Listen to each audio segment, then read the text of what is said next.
We've come back, and we're now going to start case number 5 in Travel in Time. Egypt is burning. Thankfully, we were able to save Kai. Matthew, I'm so relieved that we managed to cure Kai.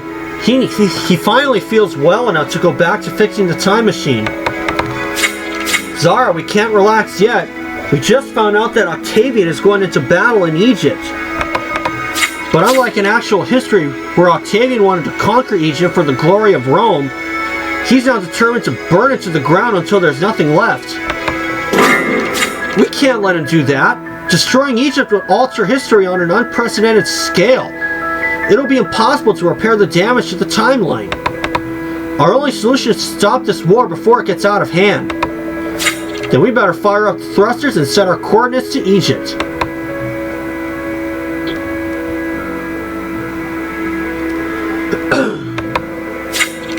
Right, Matthew, we've landed in Egypt. What's the status out there? We got here too late. The Roman-Egyptian war has begun. Octavian's troops are crushing Cleopatra's army. Egypt's burning. Mark Antony and Cleopatra's troops are fighting back, but who knows how long they'll hold. Historically, they lost the war against Octavian. Yes, they're supposed to lose, but Egypt's supposed to survive. We must do everything we can to stop the country burning to the ground. Good news, Matthew, we managed to locate Cleopatra's warship, from where she and Mark Antony command their troops. Perhaps talking to them will give us a chance to stop this carnage. Good idea, Orlando. We'd better... Matthew, is it true? Is my country in flames? Please, Matthew, you've got to let me help you save my homeland. Nebbit, 10 years have passed since you disappeared from Cleopatra's palace. How are you going to explain where you've been? But, Miss Amy... I'm sorry, Nebbit, I have to say no. Jack, take Matthew and get to Cleopatra's warship, stat!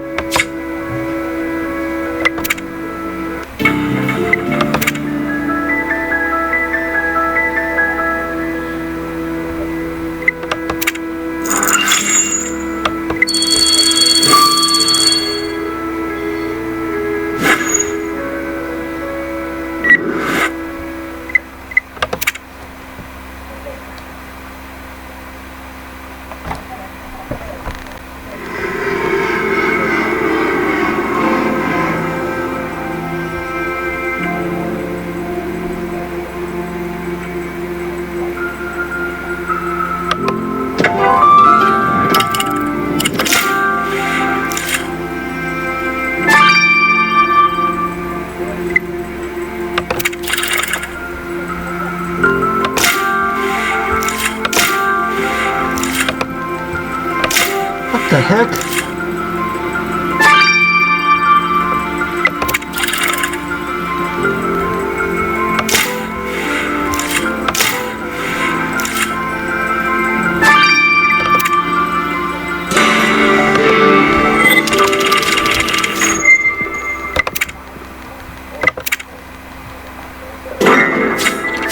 Matthew, that's Mark Antony. He's dead.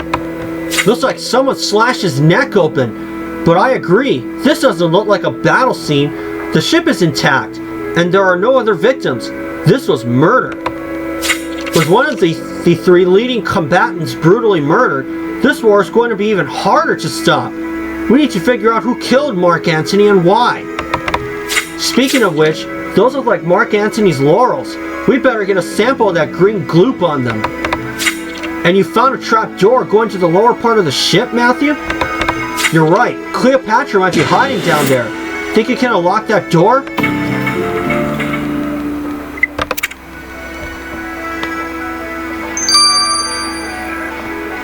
Now I'm going to do that. We'll start this up. And I need to get some stars, so sit tight, folks. Alright, I got myself 7 stars. So let's take care of everything.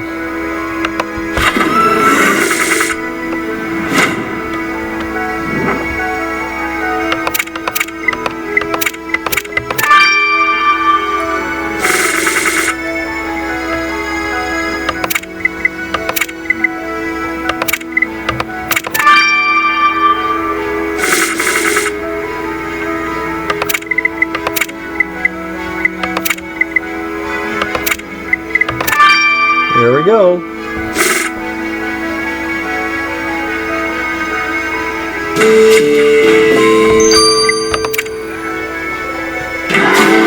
You got the trapdoor on Cleopatra's ship unlocked, Matthew. Whatever lies beneath, let's hope it'll help us solve Mark Antony's murder and stop the war-altering history.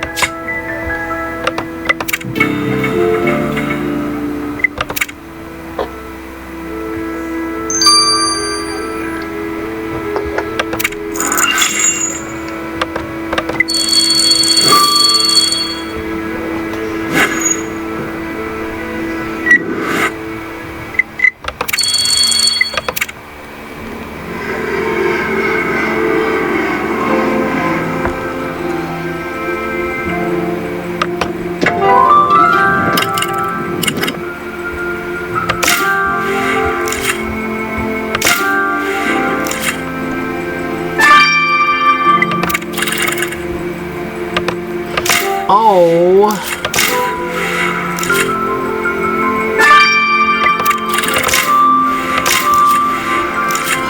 Not my day for this.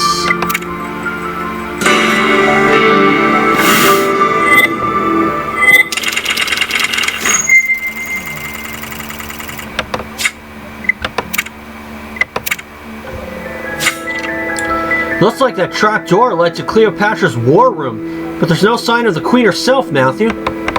Anyway, let's look at the clues you found, starting with this brooch. It looks more Roman than Egyptian to me. Maybe identifying the symbol on it will help us uncover the brooch's owner. And thanks for the hand mirror, but this is no time to be checking my hair. Oh, I get it. There's a faded inscription on the back. Let's give it a dust. And I'm positive these scraps of cloth are worth stitching back together, Matthew.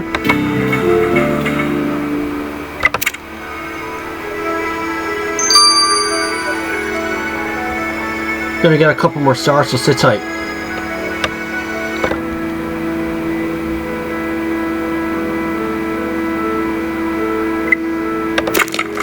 Alright.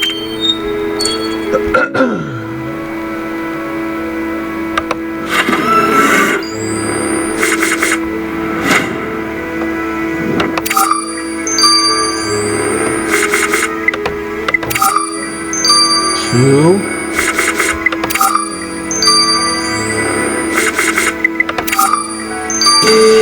Got it. Octavian's brooch. Matthew, the symbol is Octavian's seal. This brooch belongs to him. So Octavian was on Cleopatra's warship. And who could be a better suspect for Mark Antony's murder than his sworn enemy? If Octavian dropped his brooch here, he can't be far. We need to question him about Mark Antony and persuade him to stop his attack on Egypt.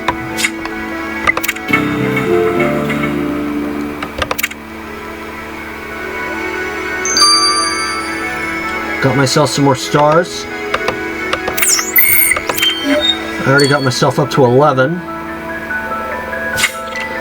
Ave, Centurion Matthew. Have you come to help me bring Egypt to its knees?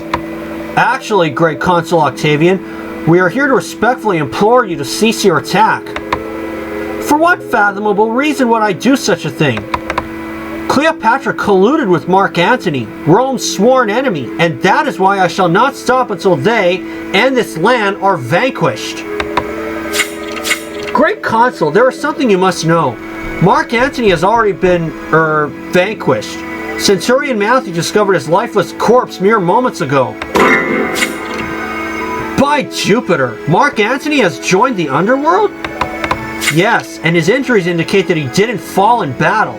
He was murdered. What? This is not the way I intended Mark Antony's demise. I want to go down in history as winning this war fair and square, not through underhand murder. I'm afraid the Senate will demand answers about the perpetrator, which is why we kindly request you stop your assaults against Egypt until we have apprehended them. It seems you leave me no choice. Therefore, I reluctantly agree to a short ceasefire while you find Mark Antony's assassin. But after that, nothing will stop me from razing to the ground.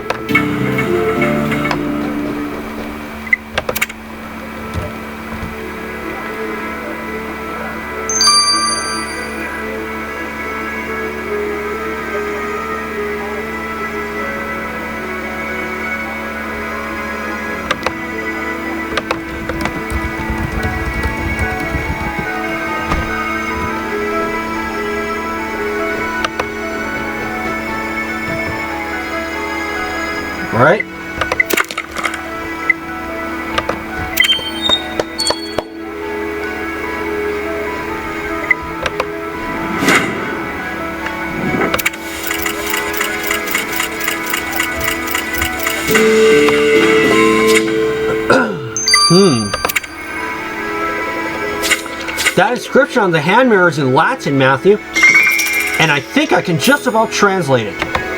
It says, "A gift for Euterpe from M.A." M.A. must be Mark Antony.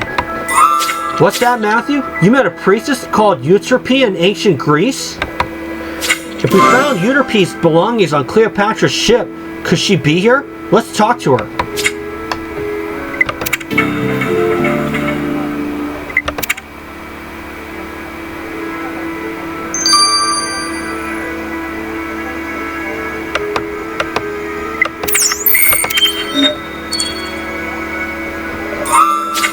Priestess Euterpe, Egypt is at war. Why are you here? I was given the supreme honor of being chosen by General Mark Antony as his personal diviner. That is why he brought me with him on his Egyptian quest. And did your divinations tell you that Mark Antony will be murdered today? Murder? Murder was not revealed to me in my visions. I saw the armies of Rome falling to their knees before Mark Antony. Centurions, the gods must be very angry to lead me to earth so abominably in my predictions. Perhaps I should return to Greece and cleanse myself of bad spirits. Euterpe, I'm afraid you'll need to stay put in Egypt until we have found Mark Antony's killer.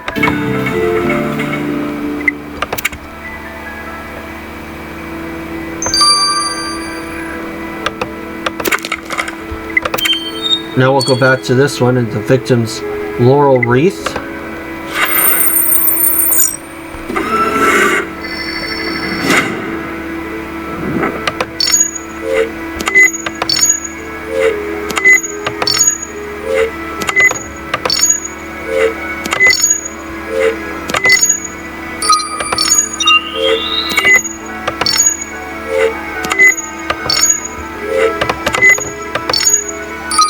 There we are. Green substance. Let's see what Theo makes with that green goo you took from Mark Antony's laurels, Matthew.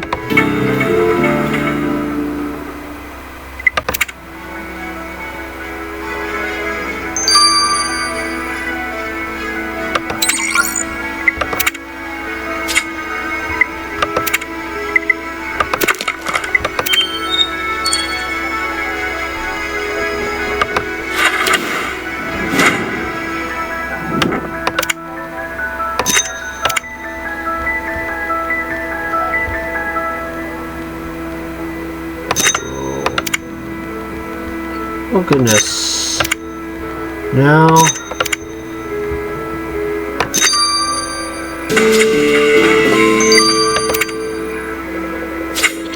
Matthew, this flag's got some weird hieroglyphs on it. First there's an Egyptian version of a skull and crossbones to represent a pirate maybe. Then there's a rolled up carpet followed by a boat. Wait, you're right. We met a former pirate cum carpet seller last time we were in Egypt. What was he called? Yayu? Yuya, that's it. Did he go back to his pirating ways? Perhaps in Cleopatra's employ? In which case he might play a key role in the war. Let's talk to him.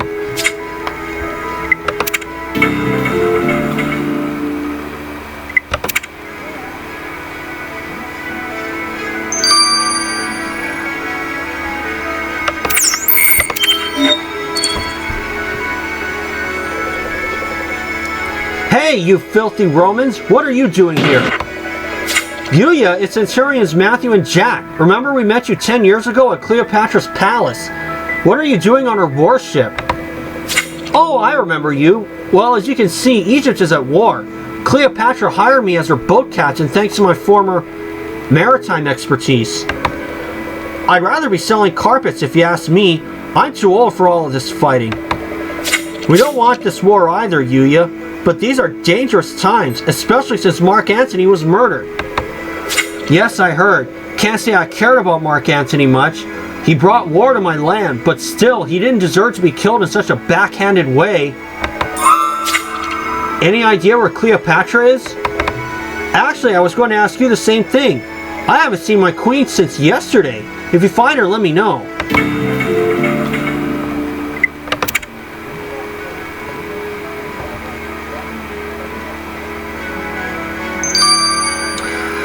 I'm going to let these two run their courses. I have 4 stars left. I'll have all of these stars collected, including all 5 in here, and these final 3 in here. And for now, this is Matthew. See y'all soon. Okay, we are back now, and let's get the results of the autopsy of Mark Antony. Matthew, I didn't think it could top Julius Caesar, but now I find another famous Roman general on my autopsy table. It's strange. I could have sworn Mark Antony was supposed to die by committing suicide. Yes, historically he was supposed to kill himself. The fact that he was murdered could exacerbate this war and alter history even further. Well, I can tell you that someone came from behind, held Mark Antony's head back, and slit his carotid artery. He didn't even get a chance to put up a fight and died almost instantly. The cut is very clean, and from the angle I believe it was made using a sword. Also, I found particles of blue lotus in Mark Antony's hair. It's a flower with hallucinogenic properties. Hallucinogenic? You mean blue lotus is a drug? Exactly. It acts as a mild form of opium, helping you lose your inhibitions and face your fears. Perfect for people in times of war. And since Mark Antony didn't have any blue lotus in his system, it's his killer who partakes in this narcotic as old as time. So our killer takes blue lotus, Matthew. Hopefully this evidence will help us find them and stop the war.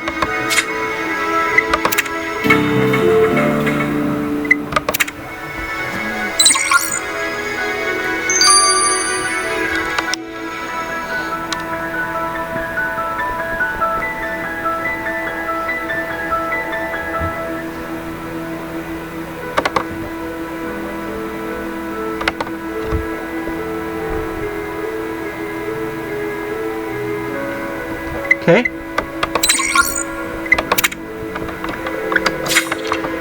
Matthew, it's interesting how a small clue can determine the outcome of a war, as well as help us bag a killer. Well, Theo, the sooner you tell us what you've discovered, the sooner we'll have both the killer and the war under control. Indeed, the gooey sample you picked up from Mark Antony's laurels is the remnants of an ancient Egyptian cough drop. Janice confirmed that your victim's respiratory system was as clean as a whistle, so it's your killer who will be showing the symptoms of a cold. Let's hope our killer's cold will lead us straight to them, Matthew.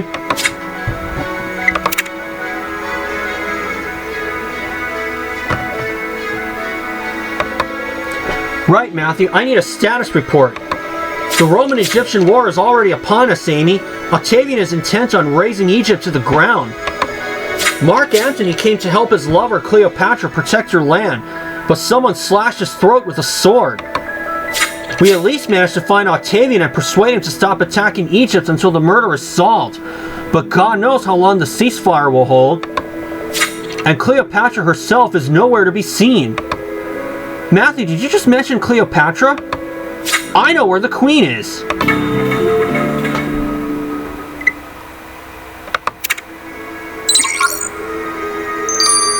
And I'll see you guys for Chapter 2.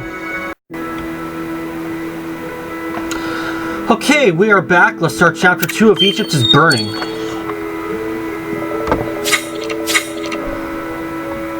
We last left off with Nebbit saying she knows where Cleopatra is. You know where Cleopatra is, Nebbit? How? I'm sorry, Miss Amy, but I couldn't do nothing while my country was burning, so I scurried unseen through the back alleys of the city until I found Cleopatra. The Queen was sitting amid the ruins of her palace. She looked so sad, I almost felt sorry for her. Miss Amy, Cleopatra treated me horribly and tried to kill me, but I still don't want my country to be defeated by the Romans. Won't you let me help, Matthew? Nebbit, I really don't think that's a good idea. Amy, I wonder, it's clear that no one knows Egypt or its customs better than Nebbit. We should give her a go. She might spot things we'd otherwise miss. Alright, Nebbit, I'm willing to try you out, and at least this way I don't have to worry about you sneaking around unsupervised. Oh, thank you, Miss Amy. You won't regret it. I hope not. Jack, Matthew, Nebbit will join you in your investigation, but keep a close eye on her. And all three of you had better talk to Cleopatra ASAP. Let's hope she can assist us with our murder investigation and help contain the war.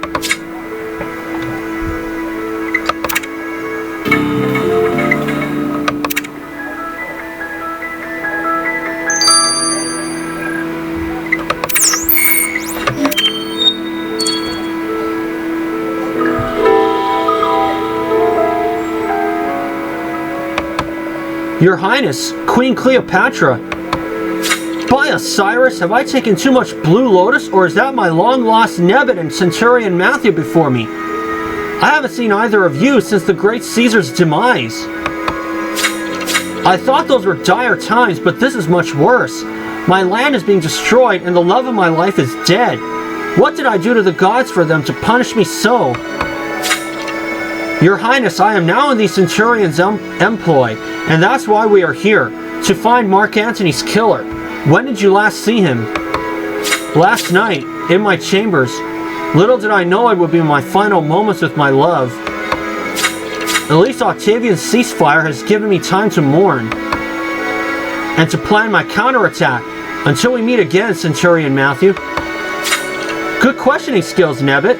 Now if you're still keen to give us a hand, why don't you help Matthew look for clues about Mark Antony's killer around the palace?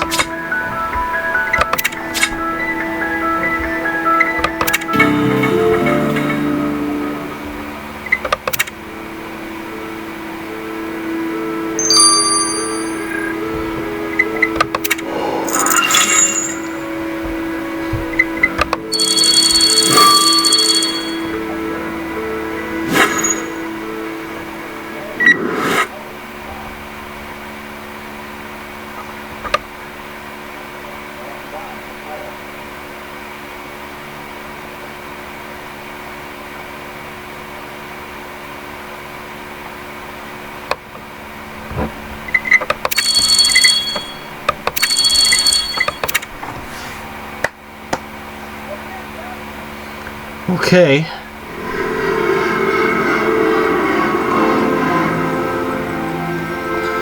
Let's see what we can do.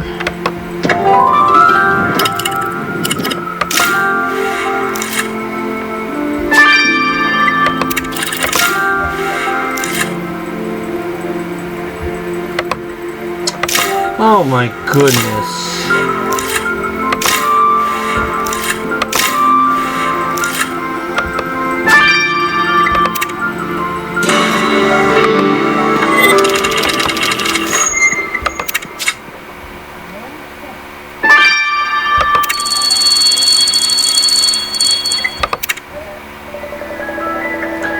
Matthew, is so sad to see the palace in such a state. Do you remember what a place of splendor it once was?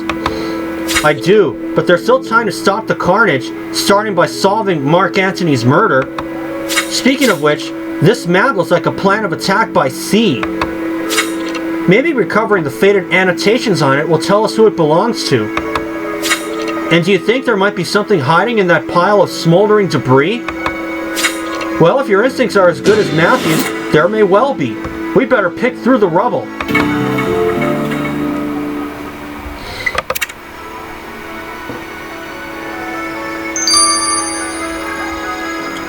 Moment, folks.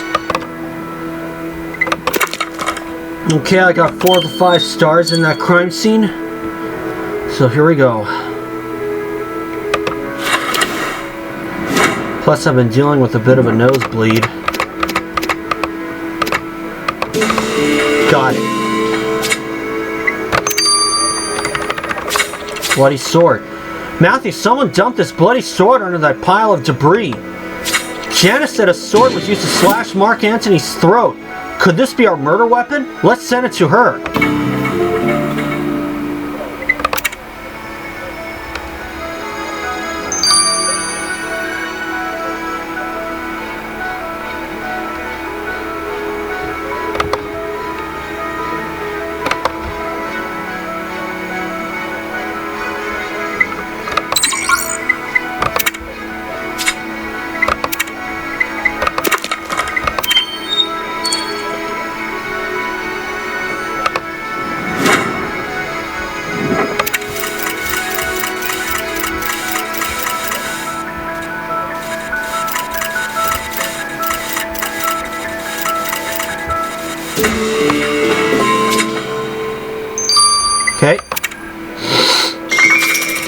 Matthew, these ships on the left are labeled Mark Antony and Cleopatra. They must represent the Egyptian fleet. Nice one, Nebbit, but look, we've not only got Octavian's name over the Roman ships, but also Brutus's. So Brutus came to fight Mark Antony and Cleopatra on Octavian's side. We need to have a word with him.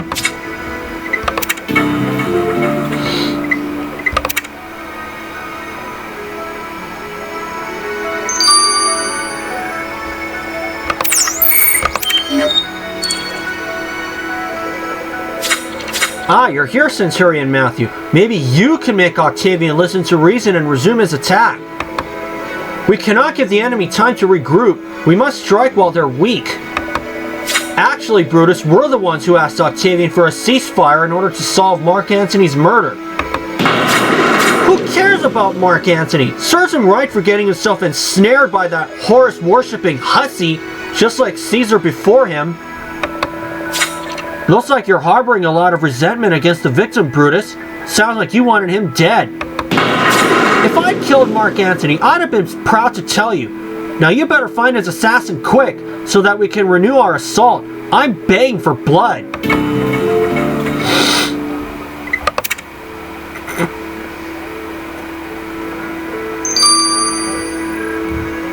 And I'll let the sword run its course. I'll see you when that's done. Okay, we are back. And let's get the bloody sword results. Matthew, the blood on the sword you sent me matches your victim's. You found your murder weapon. What's more, the insignia and colors of the hilt indicate that the sword belongs to Mark Antony. So he was murdered with his own weapon. What a cowardly way to kill someone. Indeed. But the hilt also gave off a whiff of something interesting. Maybe Nebbit can tell us what the smell is. Let me see. I recognize hints of myrrh, maybe cinnamon, lily. Mark Antony's sword is covered in perfume. Excellent, dear. Matthew, ancient Egypt used to be the world leader in the creation of delectable perfumes, just like the one on the sword. Anyway, I made a thorough sniff of your victim's body, and he wasn't wearing any perfume. So be on the lookout for a sweet-smelling killer. Thanks, Janice. We'll note down that our killer wears perfume. Now, Matthew, Octavian is waiting for us to solve this murder, but we don't know how long his patience will last. So let's make another sweep of the war room in Cleopatra's boat.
Got it. Burlap sack.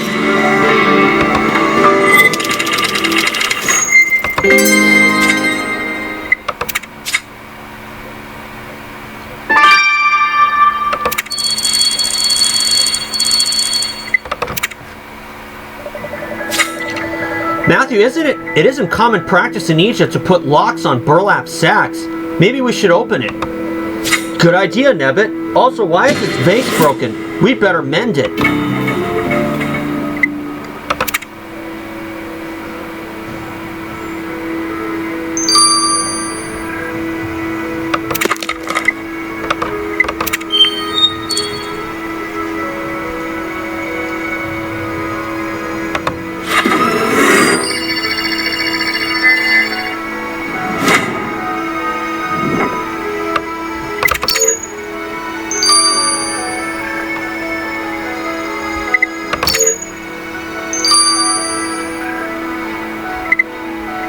SVU.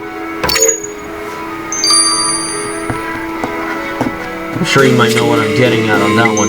Oh, look at there.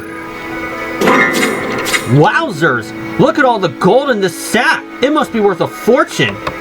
And look, there's a weird map in the sack too. Oh, my father taught me how to read these, Matthew. It's a constellation map. Ship captains use it to navigate the seas. Ship captains, eh? Matthew, do you think this bag of gold has something to do with Yuya, Cleopatra's captain? Was he planning to steal it? There's enough money here to kill someone for, so if Mark Antony had caught Yuya red-handed, it could give him a motive for murder. We need to confront Yuya.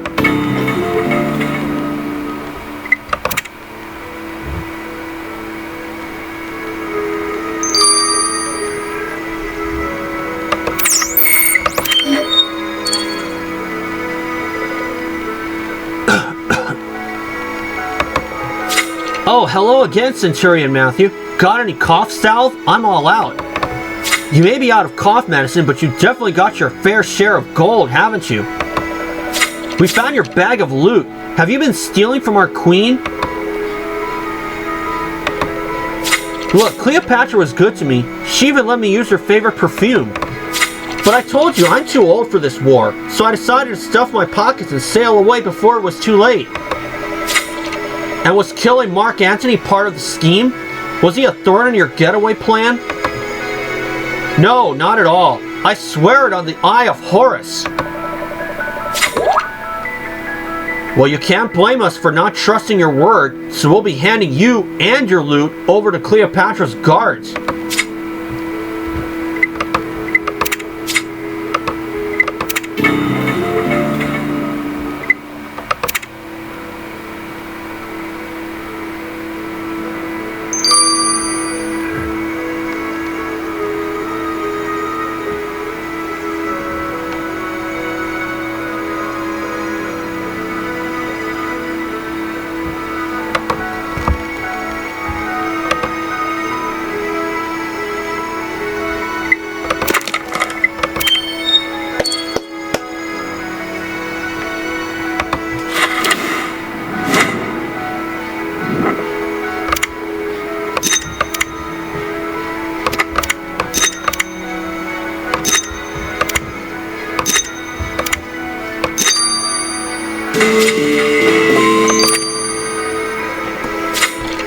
Matthew, you say you saw this very vase in Greece, and that it was a romantic gift from Mark Antony to Cleopatra? Then how did it get broken? Was it the result of a lover's tiff? You're right. Before we jump to conclusions, let's ask Theo what forensic clues he can find on the vase.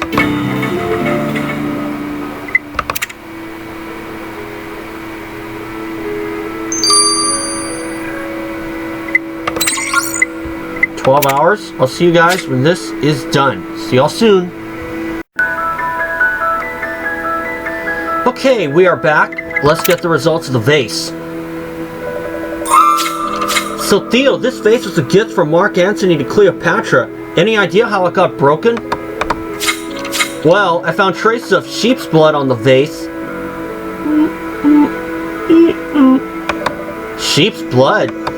Yes, and Astro figured out that these sheep are indigenous to ancient Greece. What's more, animal blood and entrails are often used by Greek priests and priestesses to make predictions. Wait, we know a priestess who happens to be in Egypt and comes from Greece like this vase, Euterpe. Why would Euterpe smash a gift from Mark Antony to Cleopatra? She'd better have some answers.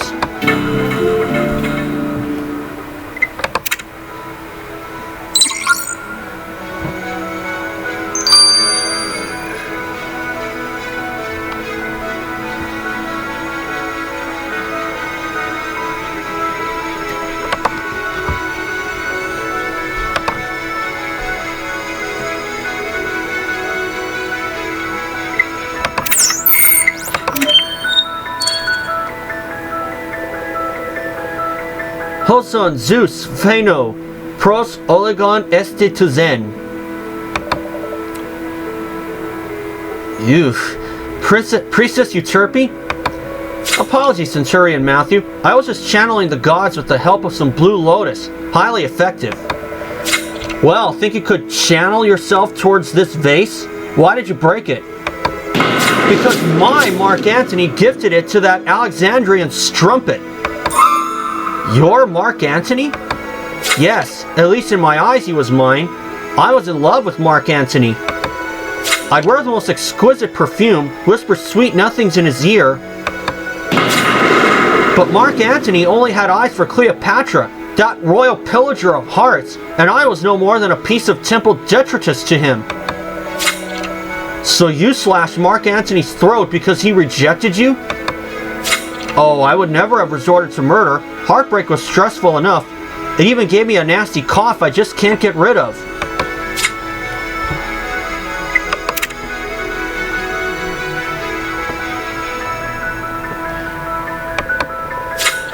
Don't know about you, Matthew, but I'm as confused as ever as to who killed Mark Antony.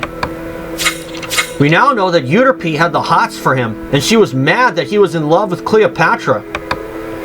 And Yuya, the former pirate, went back to his thieving ways. Did Mark Antony catch him red-handed? As for Cleopatra, she's grieving for her country and her lover.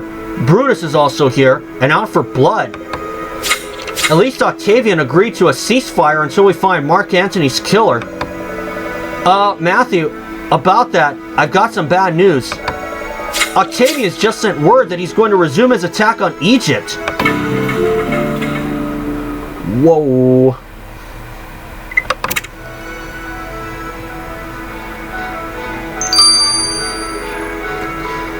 We'll have to stop him in chapter 3. See if we can do it after this. Okay, let's start chapter 3 of Egypt is Burning. And we have just gotten word that Octavian is resuming his attack. Octavian's just sent word that his patience has worn thin and he's decided to resume his assault. But Octavian promised he'd wait till we solved the murder first. What are we gonna do, Matthew?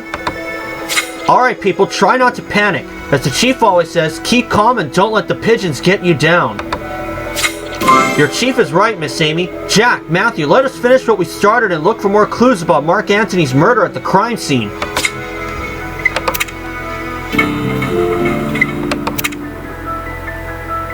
I'm starting to like Nebbit on this team.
Matthew, these clothes look neither Egyptian nor Roman to me. You're right, the pattern on the collar is Gaulish. Why would anyone from Gaul be here, Matthew? Something tells me these clothes are a disguise. Maybe that blue-green powder on them will enlighten us. Moving on, the inscription on this chest says, "To a victorious Mark Antony," in Latin. We'd better open it. And don't you always restore torn parchment, Matthew? I think we should piece this one back together. Good call, Nebbit. Come on, Matthew, we've got a murder to solve and every second counts before Octavian resumes his attack.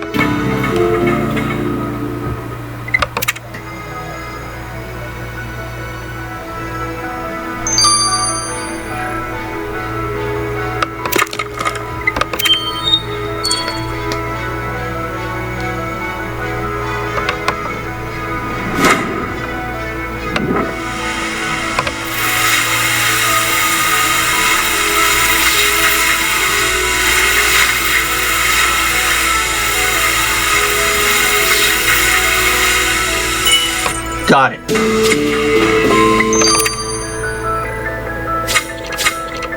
We better get the powder left on that Gaulish disguise straight under the microscope, Matthew.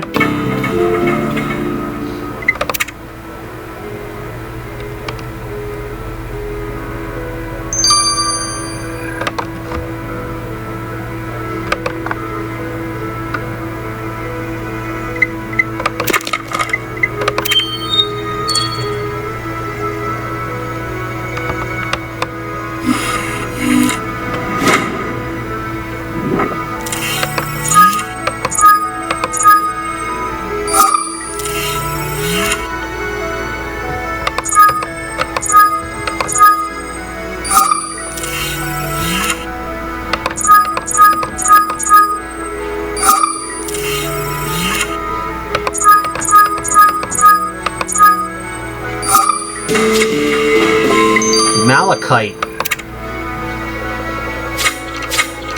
Almost sounds like that one of the villains from Sailor Moon. Matthew, the powder on the clothes from Gaul is crushed malachite, a semi-precious stone. Crushed malachite? Oh, then you were right, Jack. These clothes are a disguise. Really? How do you know that? Because wealthy Egyptians used powdered malachite to paint their eyelids. This color is Cleopatra's favorite. So Cleopatra was the one dressing up as a Gaulish peasant? That's weird. We need some answers from her.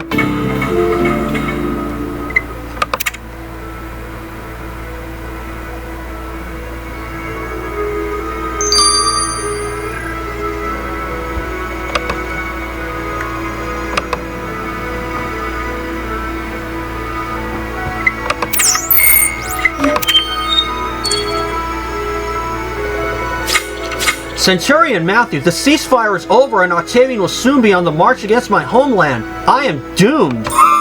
Not if we can help it, Your Highness. Now would you kindly explain what you were doing with these Gaulish clothes in your possession? How did you know this disguise was mine? My queen, Centurion Matthew knows many things, and we need you to tell the truth in order to catch Mark Antony's killer and stop Octavian. Alright, the truth is that Mark Antony wanted us to flee Octavian and the war and start a new life together in Gaul. He said we live out the rest of our lives as Gaulish goat herders in the middle of nowhere, where we would never be recognized. But I refused. I just couldn't abandon my land and leave it to be ransacked by Octavian, not even for true love. Mark Antony and I argued until my throat became too sore to speak. Oh, how I regret turning him down now.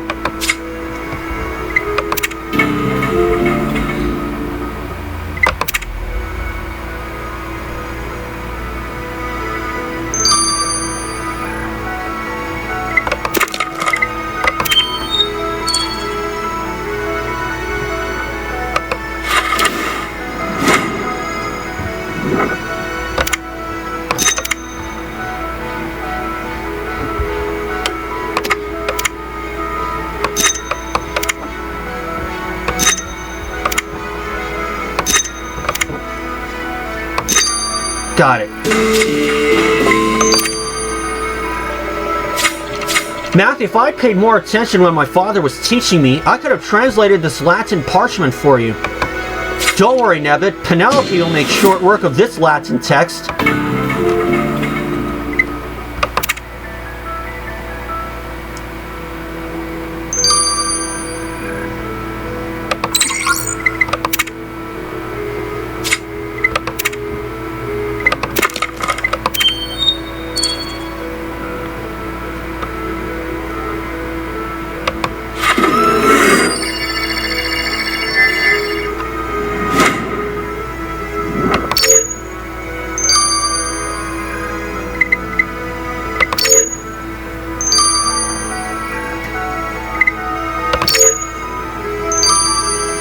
Glatordia, that's a strange...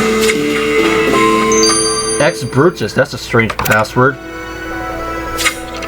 Wow, Matthew, look at all these precious objects someone offered Mark Antony. But wait, it says, from Brutus on the lid. I thought Brutus was fighting against Mark Antony, just like that naval plan of attack showed us. So what was Brutus doing giving Mark Antony such an expensive present? My thoughts exactly, Matthew. We'd better ask Brutus.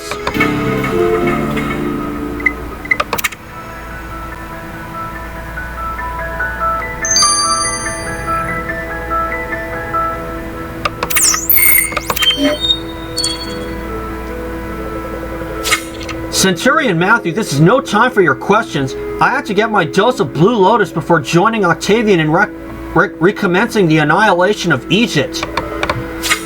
Brutus, we found the opulent gift that you offered to Mark Antony.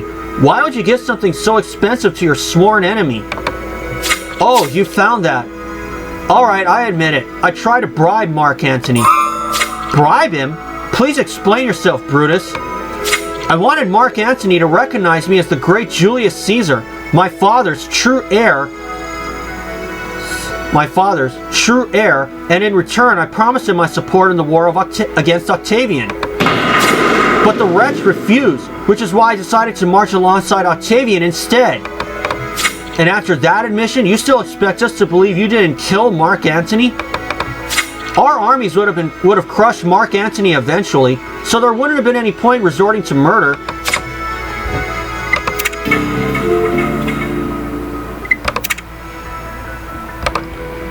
That's gonna do. See y'all soon. Okay, we are back. Let's get the results of the parchment from Penelope. Nebbit, I see you're learning well from Matthew, because that parchment you had a hunch about is a draft of Octavian's victory speech. I'm pleased, but I also know that time is of the essence. What does the text mean, Penelope? Well, Octavian is evidently expecting to win the war against Egypt, but most of his speech is an angry tirade against Mark Antony. Check out the last line where his handwriting goes all crazy. How can anybody adore that drunken fool?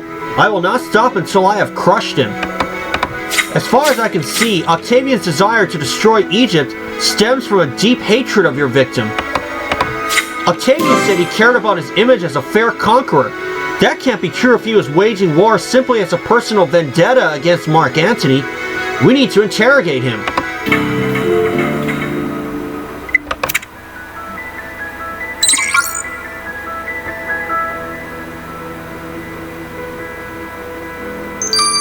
There we go.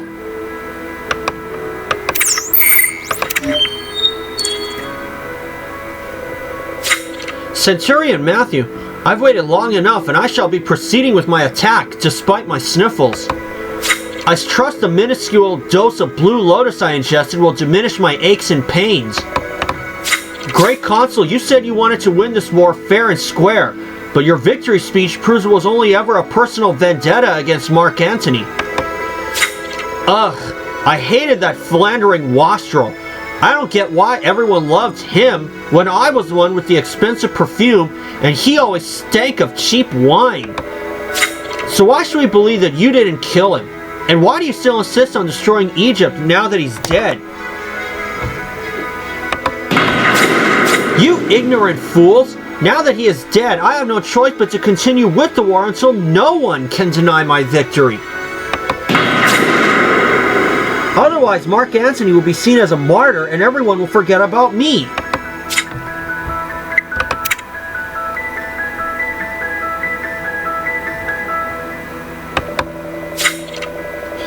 Matthew, did you see how Octavian flipped out? I'm getting more and more convinced that he killed Mark Antony. Let's not jump to conclusions just yet, Jack. Tell me about your other suspects.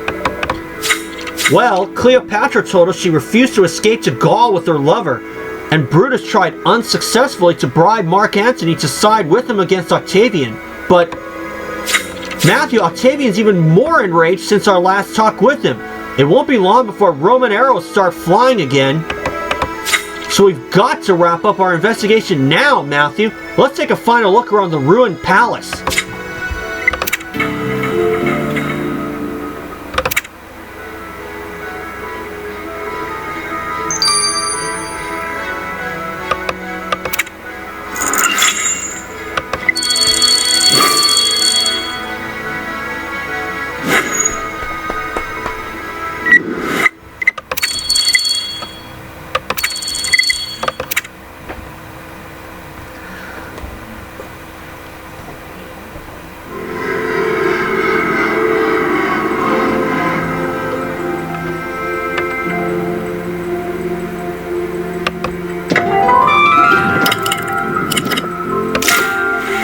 sword sheath.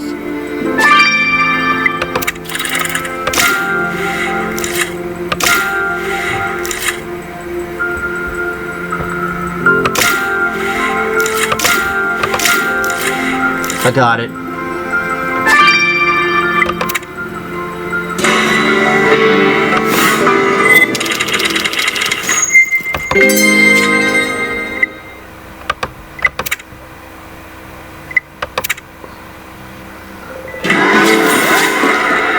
Matthew, this sheath, its design matches Mark Antony's sword, our murder weapon. Well spotted, Nebbit. The killer must have left the sheath here after slashing Mark Antony's throat. We need to get a sample of those flaky bits left on it right away. And if you think we should have a rummage through that pile of broken pots, let's do it, Matthew.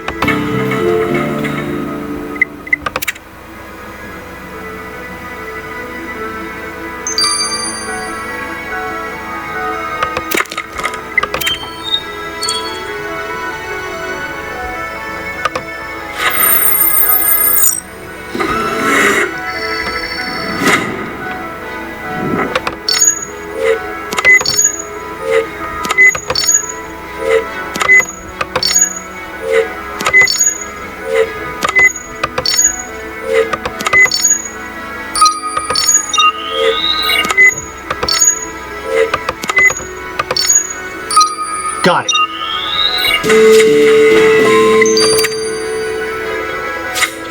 Let's send those flaky pieces on the sheath straight to Theo, Matthew.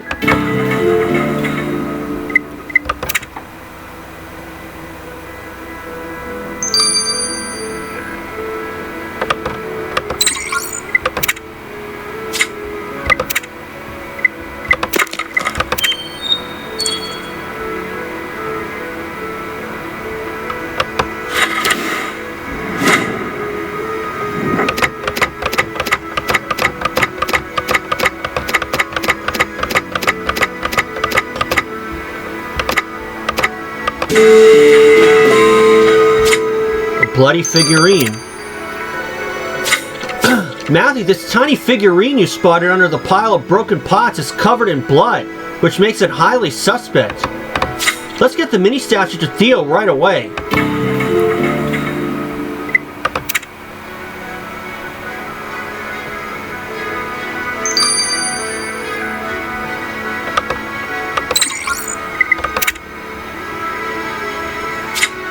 And I'll see you guys when both of these are done. Okay, we are back. Let's put a killer behind bars. Let's get the results of the flaky particles.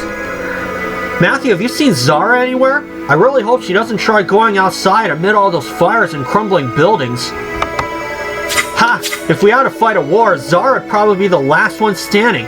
But do you think we could focus on the sample we sent you from the sword sheath? Ah yes, those flakes are human skin cells, and they belong to a female. Since your victim is a male, this means his killer must be a woman. So we're on the hunt for a female throat slasher. That'll narrow down our suspects nicely, Matthew.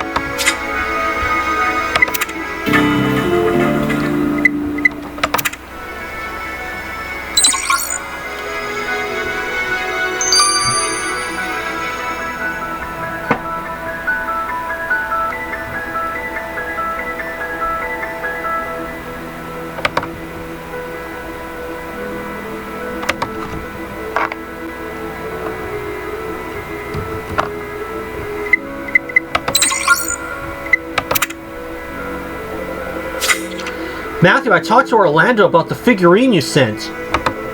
He told me it's something called a lar. Romans pray to it. I tested the blood on the lar and it was Mark Antony's, so I believe he'd been praying to it when he was murdered. So the killer crept up on him while he was praying? What a coward. Yeah, and about your killer, I noticed some microscopic flakes of gold on the lar, which must have come from them, since your victim wasn't wearing any gold. Well, Matthew, we're well on our way to catching our gold-encrusted killer.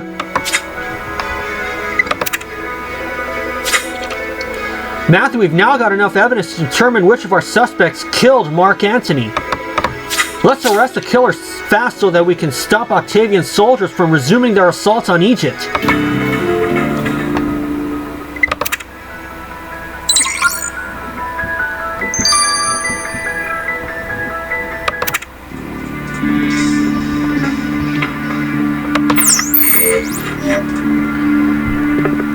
And lo and behold, it is not Octavian.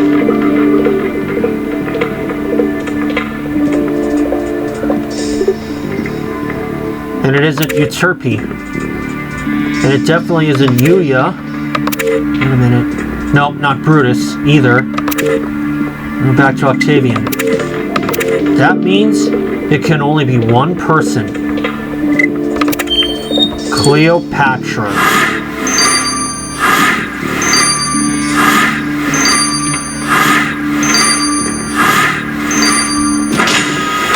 Perfect since Case 1 in Grimsboro. Queen Cleopatra, we know you murdered Mark Antony. Me? Kill my one true love? How dare you make such an outrageous claim? You snuck up behind Mark Antony while he was praying to his Lar, and then slashed his neck from ear to ear using his own sword. Why would you kill the man you love in such a cowardly fashion?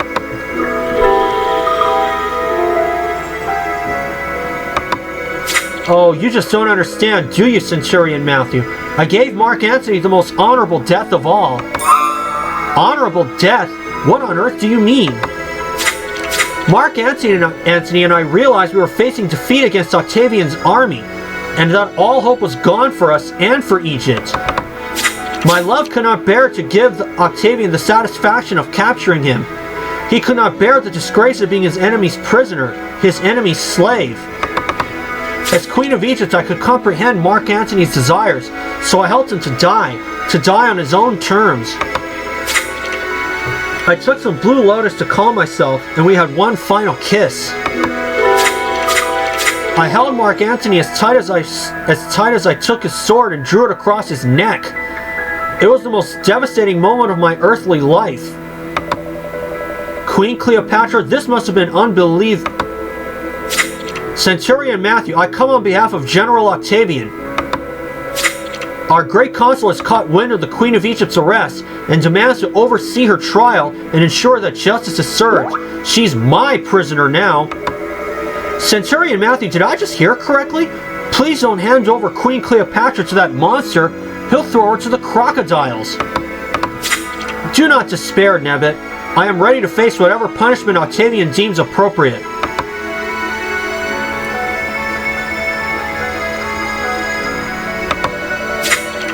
Well, well, well, Cleopatra, murdering your own lover. Even I could not be as ruthless as that. That is because you do not know the meaning of honor, Octavian. And neither will you when I have you dragged through the streets of Rome and then fed to the lions in the Circus Maximus. Not if this serpent has anything to do with it. Let me show you how a queen perishes, Octavian.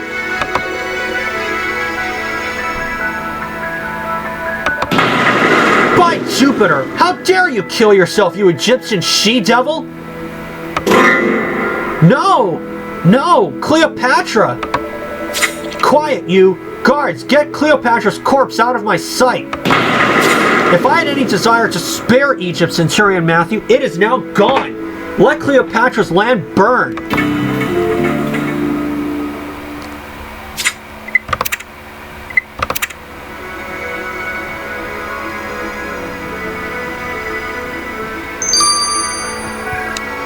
Alright, I'll see you guys for Kingdoms of Clay 5-5. Alright, now let's start Kingdoms of Clay 5-5, and we just found that Cleopatra killed herself. Matthew, we're in big trouble. Cleopatra killed Mark Antony and committed suicide. Now Octavian's more determined than ever to destroy Egypt. We've got to find a way to stop him. Egypt is already on its knees. If Octavian resumes his attack, it will be wiped out of existence forever. Matthew, to think we were the ones who made Octavian great consul by forging Caesar's will. We thought it would set history right, but clearly it didn't go according to plan. Which is why you must convince Octavian to stop his assault on Egypt by any means necessary. Matthew, I know you have your hands full, but Kai needs a word. He says it's about the time machine. Oh yes! We've been so concerned about the Egyptian war that we forgot all about our broken time machine. Let's hope Kai has some good news for us. Alright Matthew, go see Kai with Zara as soon as you and Jack have persuaded Octavian to stop his attack.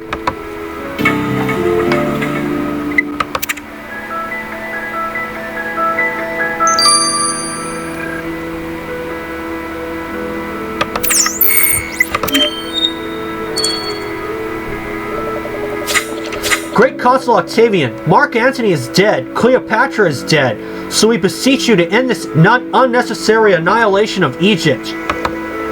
Centurion Matthew, I shall not stop until this land of heathens is but a mirage in a barren desert. But Egypt is one of the world's most advanced civilizations. Can't you see how much of an asset it would be to Rome? That is the problem. The people of Egypt are too educated, too intelligent. If I don't annihilate them now, there will soon be a new Cleopatra on the throne to torment me. But Great Consul, Enough! You're beginning to be a royal pain in my behind. How about we let the gods decide whether I should proceed with war or not? Will that quieten you? That seems the most righteous option, Great Consul. Excellent. Meet me at Cleopatra's palace as the sundial hits the North Star, and we shall see what the sacred deities foretell.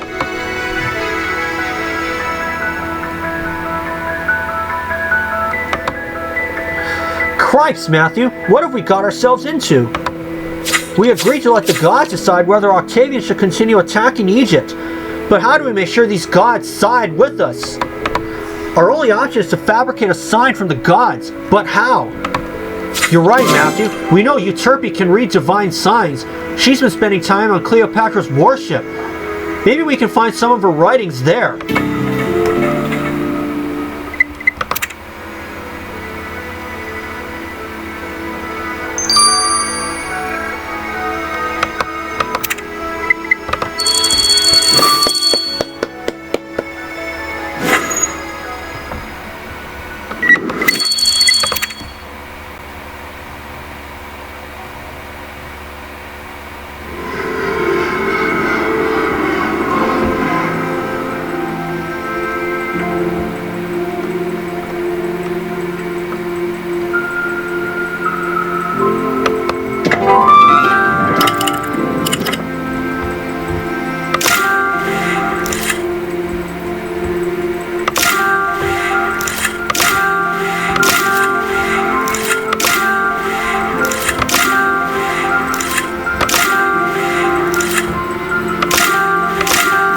Got it.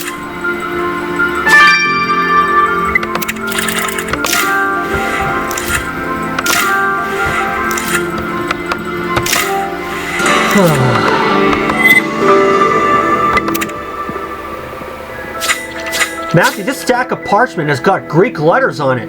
Could it belong to Euterpe? Let's dust the rest of the top page to see if it can help us fabricate a message from the gods that stops Octavian.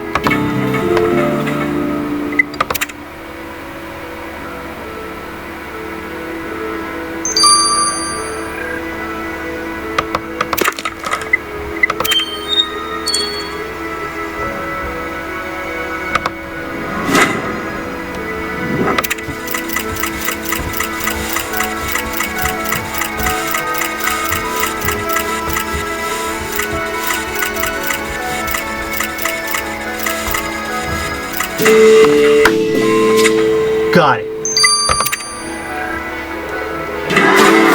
Look, Matthew, is that an image of a priestess on the stack of Greek parchment? If so, it's got to be Euterpe's. Let's send the document to Orlando and see if it contains any information on how to falsify it to find a divine message.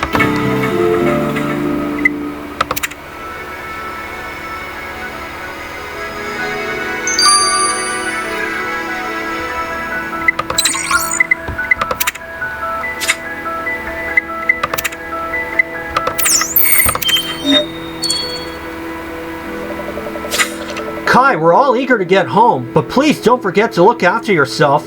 You were really touch and go for a while there. It's really sweet of you to be worried about me, Zara, but I promise you I'm fine. But enough about me. I've got good news about our time machine. I'm almost done assembling the electromagnetic circuits that I need to repair the time reactor. So you mean it's fixed? Almost, yeah. But there's just one thing. Since the time reactor hasn't been used in a while, it's starting to rust. If it corrodes any further, it won't work even when it's fully repaired. What I need is some sort of protective polymer to prevent any more rusting.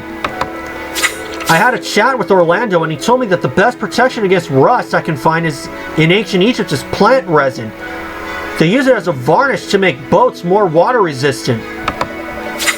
Well, we do know where Cleopatra's boat is. If there's any resin on it, Matthew will be sure to find it. You're the best, Matthew. And here, take this money if you need to pay for the resin.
There.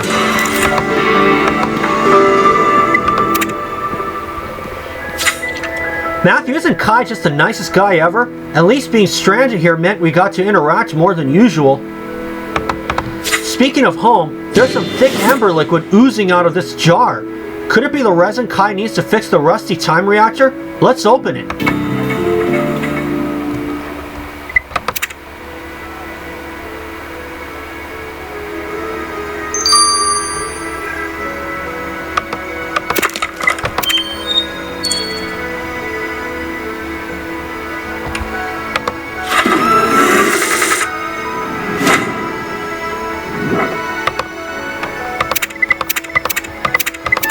Eight 5858 57878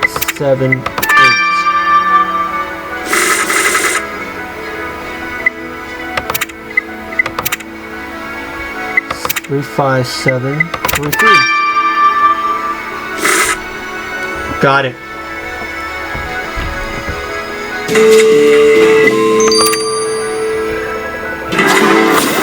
You got the jar open, Matthew. Now let's send it straight to Kai and see if he can use it to stop the time reactor from rusting.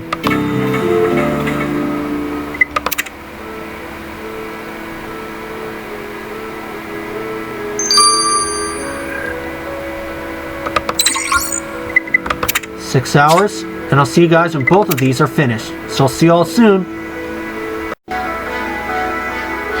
Okay, we are back. Let's get the results of the open jar from Kai. Good news, Matthew. The resin from Cleopatra's boat, it worked. I coated the time reactor with it, and it stopped the rust from spreading. Our time machine is officially fixed, and we can get back to the present. That's amazing. You're the best, Kai. Ooh. Whoa, Zara, a kiss from you made all the trouble worth it. Don't be silly, Kai. I just got excited because we're going home. Well, I've still got a few things to sort out, but then we'll be ready to go back to 2029.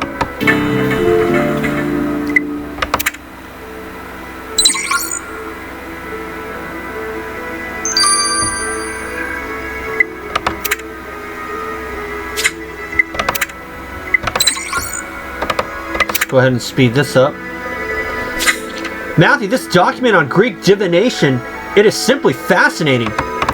The ancient Greeks predicted the future in the most delightful of ways, examining the animal's intestines and summoning the dead, to name a few.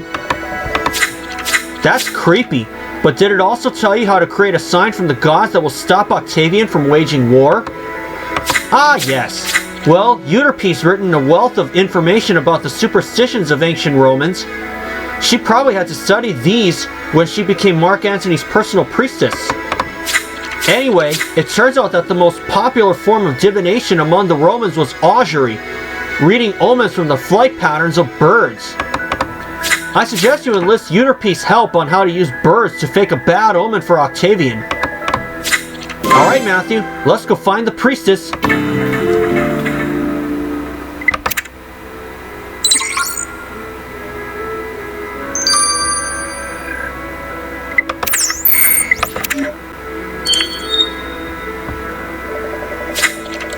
Euterpe, I know this is an unusual request, but do you think you could manipulate an augury for us?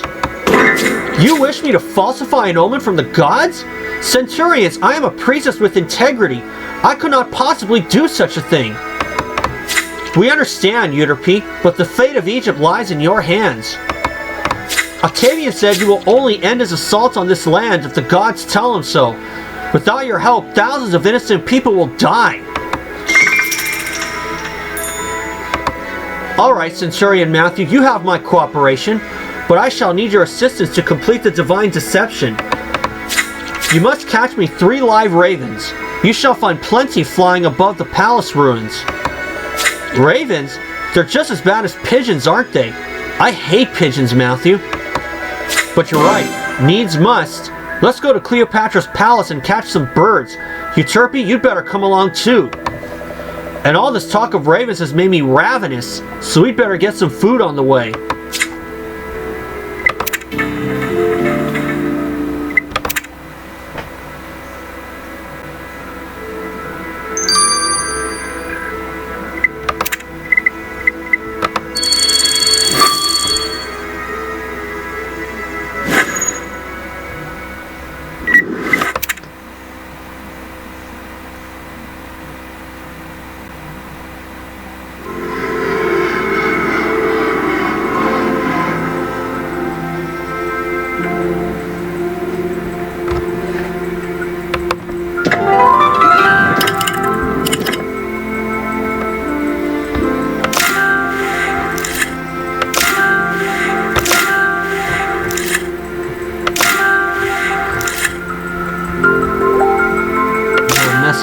One of my buddies, but I'll take care of this first.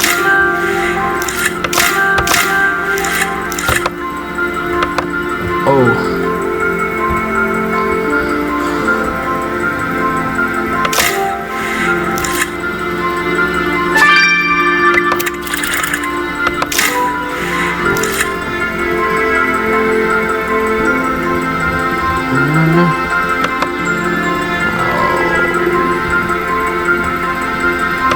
There.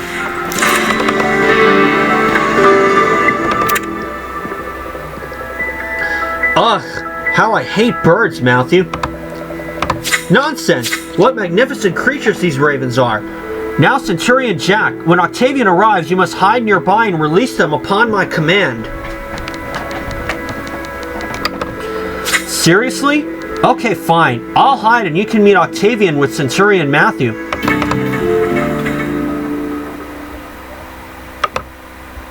Alright.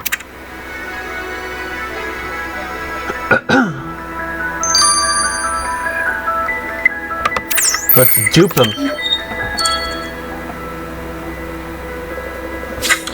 Great Consul Octavian, I am Priestess Euterpe. I have come with Centurion Matthew to appeal to augury and determine whether or not you should continue your war on Egypt. Keen as I am to crush Egypt, I will submit to the gods' will as promised. Please proceed. I call upon Mars, the all-powerful god of untamed war. I beseech you to show Great Consul Octavian his one true path. Oh, mighty one, should Octavian continue his assault on Egypt? Please channel the ravens and expose your divine will. That's my cue. Fly, ravens, fly!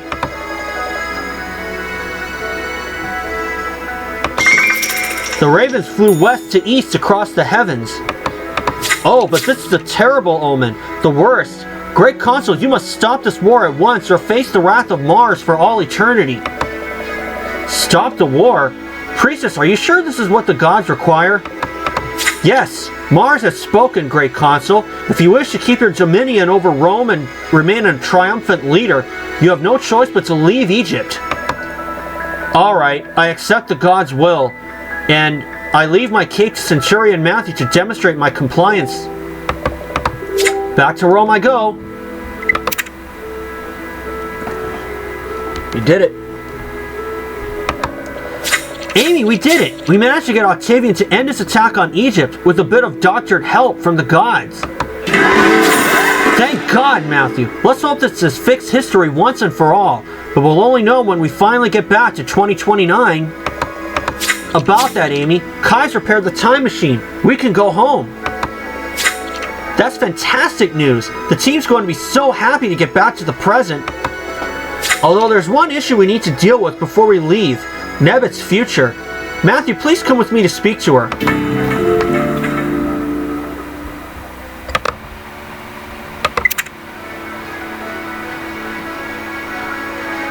Alright.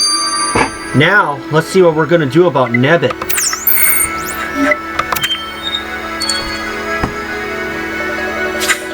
Nebbit, I'm sure you've already heard that our time machine is working again and we can go back to our present, which means we need to decide what to do with you.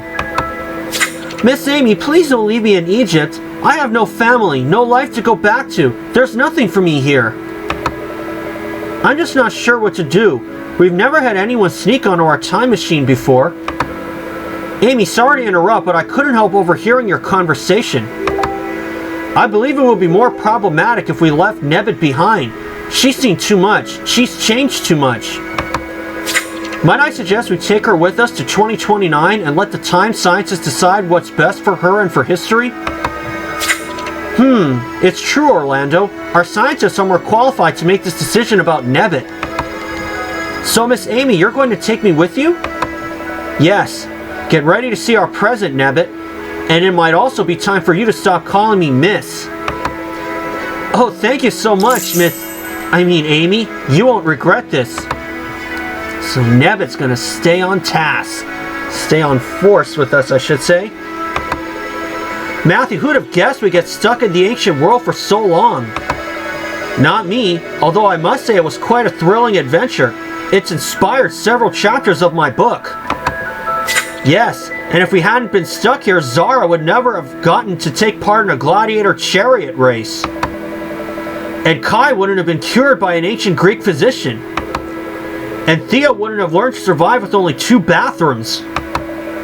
And I'm just so happy that you're taking me with you, although I am feeling a little nervous. Don't worry, Nebbit. We'll all be there to look after you, won't we, Matthew? Now, everyone, hold tight. We'll be traveling back to the time building in 5, 4, 3, 2, 1. Liftoff!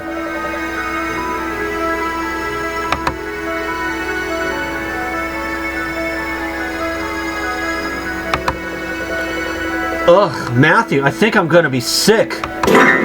Why do I see 2 of you, Matthew? Don't worry, Nebbit. You'll get used to time traveling eventually. Unless you're Jack, of course.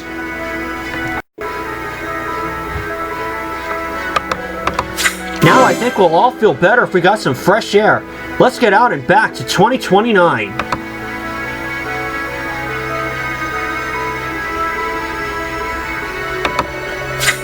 Matthew, this doesn't look like the time building. It seems we dropped into the middle of some kind of music festival. There's a stage over there and people camping. You're right. This is definitely not the time headquarters in New York, but the place does look familiar. Wait, I know. This is the Woodstock Festival. I remember when it took place. I was only a teenager then. Janice, what do you mean Woodstock? The Woodstock Festival happened in the US in 1969. Oh my God, Matthew, we've landed in the 1960s.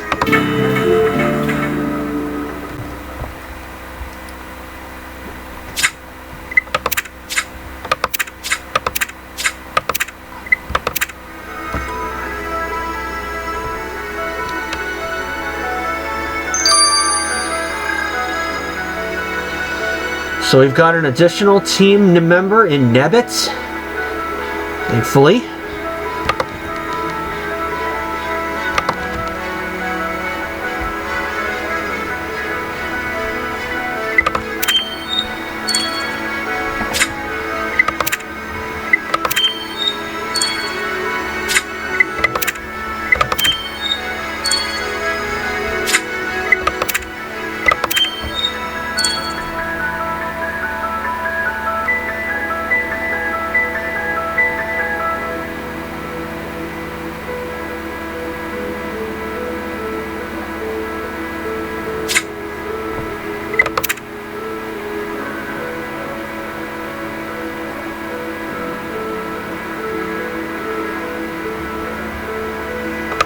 So we're in the classic 60s.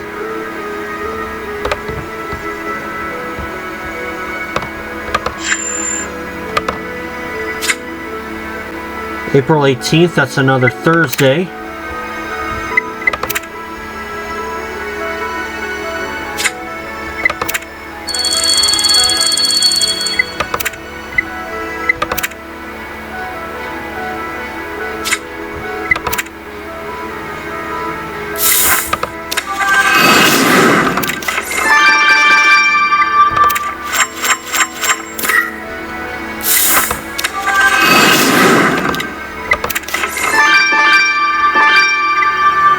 Two.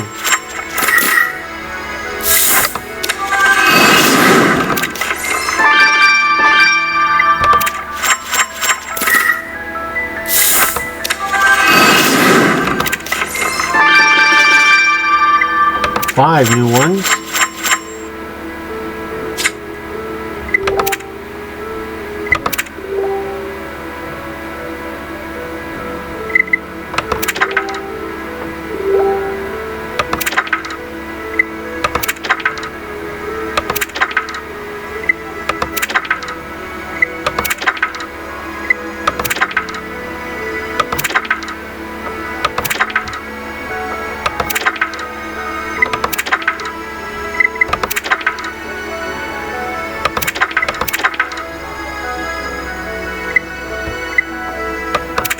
Okay, that'll do.